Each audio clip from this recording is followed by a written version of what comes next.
I was born and raised in a Muslim family. My parents are very devout Muslims. I spent the first 19 years of my life being around them, and we were encouraged to practice Islam.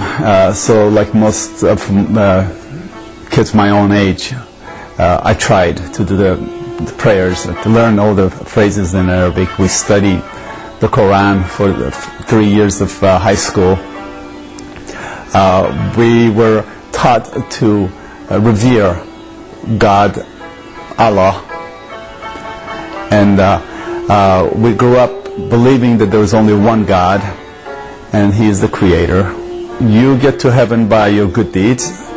However, you don't know how much good deeds you have to do to get there. You're constantly questioning what's going to happen when you get to the other side. But as a young man, I wasn't so much concerned about heaven and hell at the time, because young people don't think about dying very much.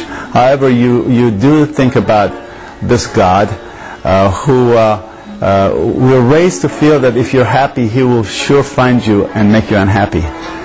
So you have to live in such a way not to provoke Him to anger. So you live in a constant fear of don't laugh too much, because He will make sure that He will stabilize you.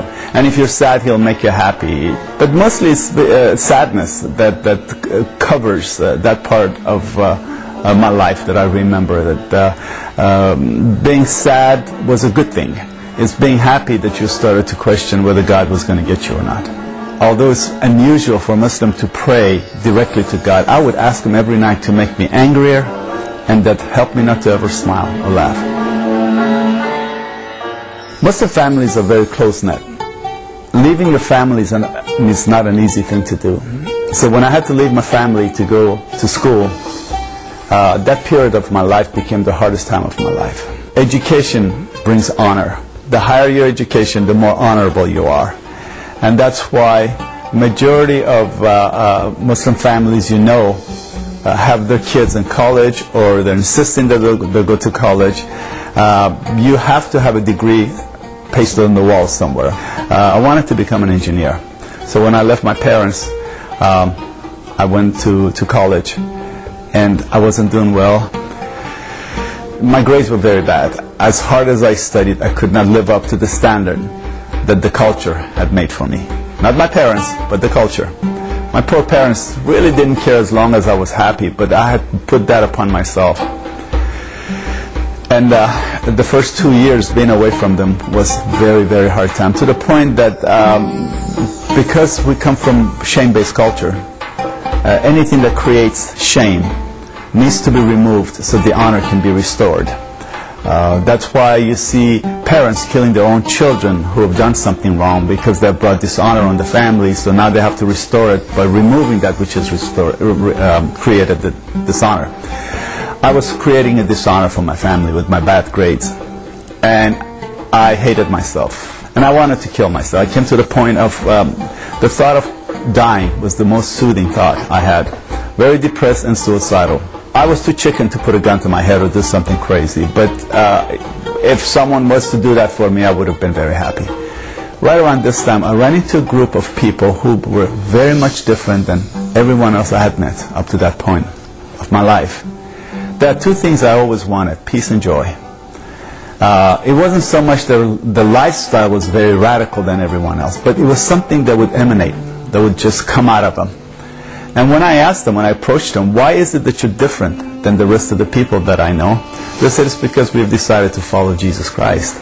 Well, that was a very offensive answer to me, because as a Muslim, how can a second-class prophet give you that peace of joy when my last religion and Allah and the Quran and Muhammad cannot give me that peace?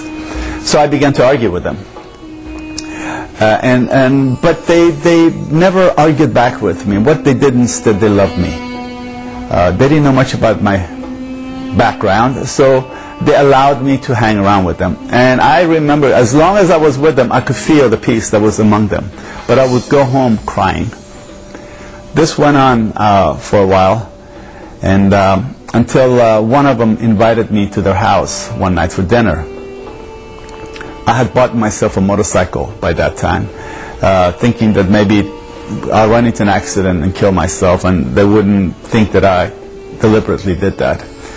So I rode my bike for about 2 hours to get to that place, and when we sat down to eat, the father of the house blessed the food, prayed over the meal. I had never heard people pray. I don't even remember what he prayed, but it was that prayer that touched my heart. So after months of arguing with these people, on the way home, as I'm riding my motorcycle 80, 90 miles an hour, I began to have a conversation with God. Now, which God do you think I was conversing with? Of course, it was Allah. That was the only God I knew. And this is what I said. I said, God, I'm a Muslim, and I'm on the verge of wanting to kill myself.